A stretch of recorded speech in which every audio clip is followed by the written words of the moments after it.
to the Navigating the Cosmic Shift audio podcast with ancient philosophy mystic and energetic healer, Dale Allen Hoffman. Episode 3.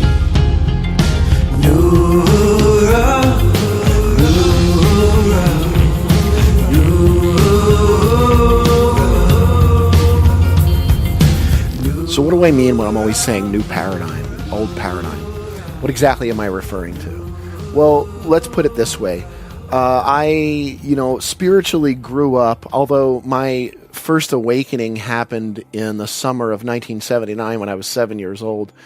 My real sort of coming out, so to speak, happened in the summer of 1991. I had graduated from high school just a little over a year earlier, and I just started dabbling in things like meditation, books from people like Thich Nhat Hanh, Marianne Williamson, Wayne Dyer.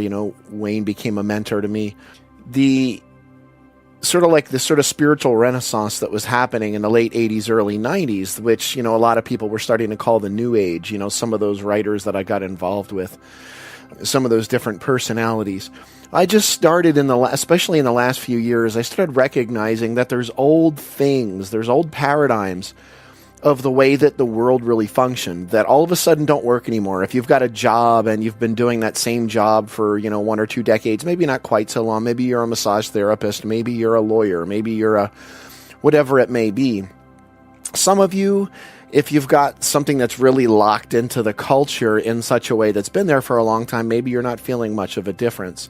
But those of us that are doing the things that are more in service of humanity, I don't want that to sound as if I'm comparing, you're in service or not. Everyone's in service on some level, but those would be considered more, quote unquote, spiritual. The ways that we used to market things, the ways that we used to get things out there, they're just not working anymore, like the old advertising methods, etc. Not to mention the fact that Facebook is constantly tweaking their algorithms, and we're not even going to go there, into how to navigate those. That's a different story entirely. But what I'm saying is the way that we've done things, it just doesn't work anymore. The old maps that we were given, as I said in the previous episodes, we need to basically throw them away because the map is not the terrain. We've got this innate inner guidance system, inner GPS, that's hopefully more accurate than GPS. But let me just give you a couple of examples in this episode of what I mean by the old paradigm versus the new paradigm. After this episode, we're going to basically launch it wide open. A lot of the subject matter that I would touch on in my YouTube videos, I'm going to go deeper with in the podcast. But basically, the more experiential techniques I'm going to reserve for those that are in more of I don't want to use the word discipleship. I don't like that per se, although it really just means those in discipline. But those that are gathered around on a deeper level, I don't want to, and I'm not calling people swine, but casting the pearls before swine. I don't want to just throw a lot of the deeper, more esoteric, more high involvement teachings and experiential practices out there just into the public. There needs to be an exchange there. And it's not just because I've got a family support, which obviously I do. There needs to be that exchange. And I realized that the things that I had to pay for as I was going through different levels of awakening, the things that I had to have some kind of energetic trade for, had so much more value for me. So it's all about, where your value is, where are you putting your value, etc. So some of the qualities that I would say, some of the characteristics of the old paradigm, one of those would be turning off what one's feeling authentically, turning off feelings and emotions. We'll get to the change your thoughts thing in a second, but turning off what you're really feeling and basically going in with different affirmations and things to convince you that you're not feeling that, to convince you that you're something that you already are. And while if you look at that on the surface, it's like, well, that makes sense, affirming my divinity. That sounds interesting. But what it's not doing is it's cutting off the other half of your being, cutting off the other half of your consciousness. If you've ever known someone, I think we all have, who gets really deep, like as an example, into The Secret and the supposed positivity and things of that nature, happy, joy, you start noticing that they can become quite intensely, I say this with all love of my heart, intensely arrogant, egomaniacal, except they're wearing a smile in the process. They absolutely will not allow any kind of sadness. They will not allow any kind of what one would call, darker feeling. But one of the biggest issues we have had with this is that we've been marketing that positive is good and negative is bad, which is not true. Positive is not good and negative is not bad. That's just a judgment, and I kind of misquoted Shakespeare in the one podcast. His quote was, "There's nothing right nor wrong, but thinking makes it so." Interesting little thing. Now, what the positive is it's that arc of electricity that I speak of. It's that masculine serpent. It's the electrons in movement. It's the creative spark, so to speak. And that's not necessarily good or bad. The negative is not bad. The negative, that's the masculine. The positive, the feminine, is the darkness. The feminine is the magnetism she nests in upon herself. They're down on a level of direct experience. She's on the level of what you're feeling and or the relationship between the masculine and feminine, and whether it's calibrated with truth or not would be called our emotions. I don't want you to confuse feelings with emotions or thoughts with feelings, because people say, oh, I feel happy, I feel sad. That's not a feeling either. We'll get more into that in the future episodes. Feeling is that pure sensation of frequency prior to your judgment about it. Good, bad, right, wrong, happy, sad, all that kind of stuff. But what we've done is we've monikered the negative, which is the magnetism, which is that deeper darkness, power, experiential aspect of the self. We've turned it off, and we've somehow made that bad in the pursuit of the masculine, the positive, which of course is the creative spark that adds to the culture. And we think that if we're not being positive, if we're not being up, then somehow we're not being eternal beings, which is the total and complete pile of, let me just be clear, horseshit. Okay, I'm just going to be blunt in it. It's a pile of garbage goods that you've been sold through the New Age, and honestly, in a lot of ways, through New Thought, that somehow feeling that balanced of negativity. We'll get more into all of these aspects of how we navigate this in future episodes, very in depth. But somehow the feminine's been turned off, the darkness has been turned off. We're only positivity, light, light, light. But the fact of the matter is here, when you go deep enough, light and dark are not two different things. Masculine and feminine, past, future, awake, asleep, alive, dead, good, bad, good, evil, whatever words you want to use. And we'll get to evil in a future podcast too. But somehow we've yo-yoed these processes and we've made them separate from each other rather than the realization that they are one singularity and continuum. I'll go, as I say, deeper in future podcast episodes of what we actually do to navigate this. And then in my mentoring program, we are full-blown, wide open. I'm one-on-one with each soul on a weekly basis, going really deep into what we actually do with this in our own particular personal life, which is something I can't do with a group of people. I really can only wholly, fully do that with one-on-one, although teachings are there for the groups, and we're going to start doing more of those. How to navigate that on a personal level, how to bring that essence, that service for humanity out into the world without our unacknowledged emotions and or feelings and or thoughts threaded into that, our BS, our belief systems, in the words of Dr. Michael Rice. So somehow what we're really feeling has been pushed aside and what we're supposed to feel because we're eternal beings. And then we start to try to convince ourselves that we're something that we already are. We set up this stress. There's this stress on the playing field that does not need to be there. Stress is not particularly a bad thing. Without stress, your heart wouldn't function, your body would not function, you could not move, you would have no pulmonary functions, you would have no nervous system, brain, nothing could work without stress. We somehow think tension and stress is bad. It's not that at all, but it's an excess of each. That's exactly what's happening with the feminine and or the negativity. In excess of negativity and excess of feminine, that magnetism that draws in upon herself, the womb, so to speak, the container, the vessel, the grail, an excess of that without finding the balance of what's moving through the womb, which of course is the masculine, the creative spark itself. In excess of that negativity becomes what we call depression. And that's not necessarily bad, it's just an imbalance. And people can say, oh, well, so understand these people that are focused on supposed positivity, which is saying that positivity is good and somehow negativity is bad. I'll go deeper into that in a future episode. But what you can do on the opposite end of the depression, too much of the darkness, too much of that deeper experiential magnetism of the feminine, what happens on the other side of that self-judgment becomes, basically what's in the White House right now. without saying anything further. That excessive masculinity, completely imbalanced, arcing and sparking like a serpent of fire, that electrical spark all over everything that it touches. And it doesn't care. It knows nothing but itself. It knows nothing but its own ideas. And it loves you. You're in the inner circle, in that family with that spark, whatever, so long as you agree with what I agree with, okay? And I'll hear your take as long as I know that essentially you're still bowing to me. And that's what happens when there's too much masculinity. Unfortunately, that's what a lot of the people that are represented New Thought, New Age now have turned into. Bless your hearts, I love you. But it's time for us to start being clear about this. People talk to me about this all the time. They mention it, and they're like, why doesn't someone talk about it? Well, I have been talking about it, and I'm really clearly talking about it now. So that's really a quality of the old paradigm, is that somehow positive is good and negative is bad. But the truth of the matter is what that really is we've somehow mistaken, and I'll go deeper into this in a future episode, we've mistaken positive as empowering and negative as disempowering, when they're not. They're two qualities of the singularity, of the battery, of the wholeness of the sacred.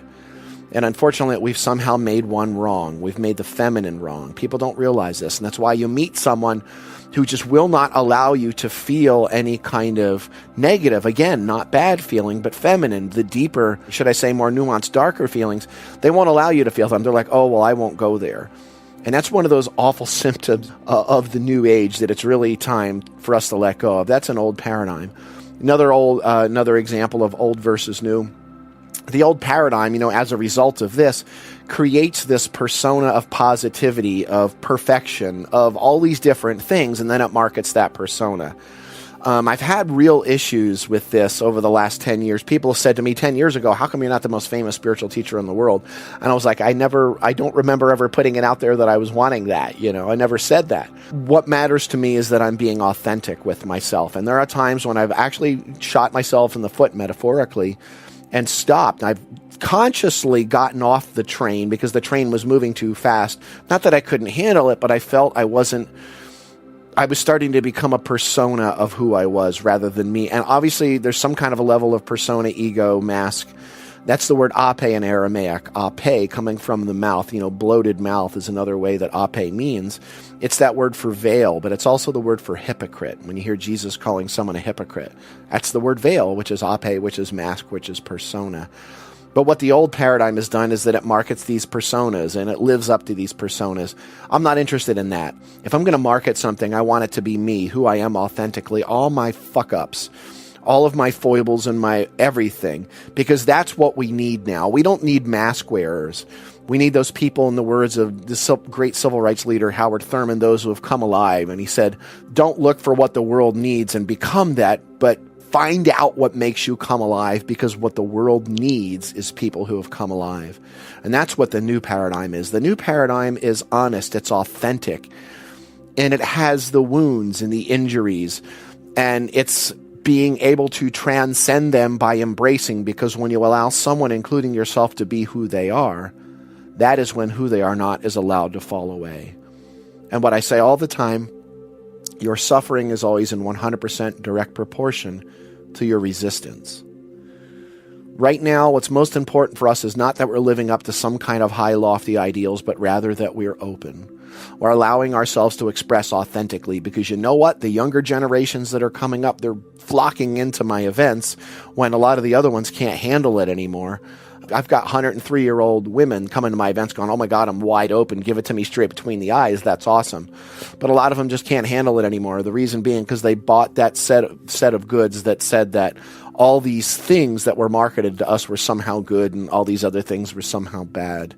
The new generations, what I call Generation Now, they're not tolerating that. The seventh generation of light, I also call them. 7 generations since 1877, when Tashunko Crazy Horse made that great quote about the 7 generations, if he actually said that at the council fire with Tatanki Ohata, Sitting Bull. 3 days before Crazy Horse was assassinated at Fort Robinson, actually, Nebraska. But we're here. We're in the middle of that now. We are the ones we have been waiting for, literally. And there are those out there that are holding this light, that are being authentic. I'll just give you one example, what I think of as new paradigm. Somebody like Bob Sima, incredible, amazing musician. His music is the soundtrack It's the intro music for and outro music for this podcast, Nuhra. We Are the Ones, which he wrote basically inspired by my work. And I don't know who's inspiring who anymore, because I inspire him, he inspires me, and it goes back and forth ad nauseum. Ad nauseum, maybe that's not the best phrase. It's just a beautiful, blissful dance. And that's definitely someone that I see moving into the future. And I see certain writers and speakers, and I'm really excited about it. I get floored when they come up and tell me that they're inspired by me, like a late teen speaker pops up in the Southeast at all these spiritual churches and like, oh my God, you're such an inspiration to me. And I'm like, well, I'm just being who I am authentically. And I see that as not only what is wholly, fully present now in this moment, but into the future. So it really is time for us to let go of trying to live up to something that we already are and allow our own authenticity to express itself through us. And I say this all the time. You can't affirm a new earth into existence, because all of your affirmations, as well-intentioned as they may be, they can be very powerful. But realize what you're affirming is not simply, it's just the little bits that your consciousness can comprehend. There's a place beyond what is spoken. As soon as it's spoken, the word is not something that's spoken. The word is that essence, vibration, consciousness prior to the spoken word coming out. That's what we need to tap into. Rather than us affirming the little bit of divinity, just try I am if you want to affirm something. That's pretty powerful stuff. I am pure love. But unfortunately, when you say I am pure love, you're affirming only what your idea of pure love is. You got to realize that. If you just say I am or I am open, try that one. It's really powerful. The new paradigm isn't about living up to something. The new paradigm is not about marketing personas. It's about being authentic and being real. Because what we're doing right now is we're dealing with all the garbage and the slop and the darkness and the negativity and the disempowering frequency patterns that those previous to us in New Thought and New Age didn't want to deal with, because they push them to the side in the mad pursuit to be perfection. You already are that wholeness, but somehow you've made a part of yourself not good enough. That judgment recreates that, amplifies it, and creates the mess that we're in now. Because those people before us, bless their hearts, I think most were well-intentioned. They were trying to turn away from that. And unfortunately, what that's done is by trying to ignore it, you add more kinetic energy into that. And now we're dealing with that mess right now in our culture. One other primary and very persistent pattern of the old paradigm, in the aspect of how we sort of create these personas and we market those sheeny, clean, spiritual, peaceful personas. A lot of the people that have been, as an example, doing the same talks and the same workshops and the same seminars and things for 10, 20, 30, 40 years, they're going to increasingly start finding themselves becoming irrelevant and even invalid in this new paradigm. They're really not going to know where to stand unless they can allow themselves to be 100% wholly, fully, and completely open. Do you understand what I'm saying? It's time to allow ourselves to just be fully, wholly open, so that rather than expressing what we think our persona is, whatever our small perspective is of the wholeness, the sacred holiness, that true eternal nature that we put into words, it's time for us to get the heck out of the way and allow eternity to speak through us, to live wholly, fully, organically through us. Again, a new earth is not spoken into existence. A new earth happens when we get our own perspectives, our own words and thoughts out of the way and allow her to come through us 100% wholly, fully, unfiltered, and completely open. We can't even comprehend a small aspect of her. All we can really do is be open so that she, the Holy Spirit, the all-embracing Ruach HaKodesh, can move through us. Do you understand what I'm saying? So if you're still doing the same talks, workshops, gatherings that you were doing 5, 10, well, maybe 5, 10 possibly, but 15, 20, 30, 40 years ago, rather than allowing that to be churned up and organically evolving to a place where it's something wholly, fully new, fresh, and unique in this present moment, that's completely old paradigm. And if that's the way you want to live, that's fine. You ever been to hear a speaker and you've seen them 1, 2, 3, 4, 5, 6, 7, 8, 9, 10 times? And every time you can predict what they're going to say, the joke, the metaphors, everything. And there's just a little bit of newer stuff threaded in for good measure. And you think, well, at least the new people are hearing something new. Are you sure? You sure that the energy is actually making it through and across? in order for us to wholly, fully be in service to each group we're in front of, we need to literally, I should say, be recalibrated in the moment, and whatever that audience needs, they're going to hear. Rather than us parroting back the same things we've been saying for 10, 20, 30, 40 years, they need to hear something unique and wholly authentic to them right now in this moment. And that is, again, the new paradigm. I'm so freaking excited to be able to do this with everyone, to be able to open this up in such a way. So I'm going to do my best to keep these podcasts under 30 minutes, closer to like 10 to 20 minutes, so you can pop it in there. If I see great response and it's getting shared and people are loving it and you're putting it across social media, I'll do more per week. Right now, I'm doing about one. We'll see what keeps going. If you're interested in my mentoring program, again, go to the private sessions page on my website, then click on one-on-one mentorship with Dale. That's where you can go really deep. And also in 2018, next year, Loretta and I are going to be doing certification programs for the what's turned into this breath practice from what I had been learning with all these different techniques, plus all the different ancient Egyptian techniques and all these different things threaded together. We're going to start doing certifications for those in 2018 finally. Keep your eyes open, keep your heart open, keep your breath moving, because we are literally the ones we have been waiting for. We are the light of eternity. We are Nuhra. See you in the next episode.